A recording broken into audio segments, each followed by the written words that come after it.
தை மாசம் பொங்கல் நேரத்துல எல்லா தொலைக்காட்சிகள்லையுமே இப்படி ஒரு காட்சிய பார்க்கலாம்.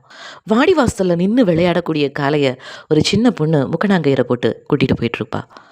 அந்த காளையும் அமைதியா அந்த குழந்தை பின்னாடி நடந்து போயிட்டுருக்கும். நாம யாரு? எப்படிப்பட்டவங்க? அப்படின்றத நாம மட்டுமே தீர்மானிக்கிறதில்ல. நமக்கு எதிர்ல இருக்கிறவங்களும் தான் தீர்மானிக்கிறாங்க. இதை உணர்த்தக்கூடிய ஒரு சங்க இலக்கிய காட்சி தான் நாம இப்போ பார்த்துட்டு இருக்குது. போர்க்களத்துல பெரிய பெரிய வீரர்கள் எல்லாம் மிரளக்கூடிய மூர்க்கமான யானை. ஆனா அதே யானைய குளிப்பாட்டக்கூடிய சின்ன சிறுவர்களோட கையில அது ஒரு பொம்மையா மாறி போயிருக்கும். அங்க போர்க்களத்துல ரத்தத்தை சிதறடிச்ச அதே யானை இங்க குழந்தைங்க மேல தண்ணீரை வாரி அரைச்சு விளையாண்டுட்டு இருக்கு. இது அதியமானுடைய இயல்பை சொல்வதற்காக ஔவை எழுதின பாட்டு. ஆனா அந்த அதியனுக்கு மட்டும் இல்ல, அனைவருக்குமே பொருந்தக்கூடியது தான். நாம யாரு?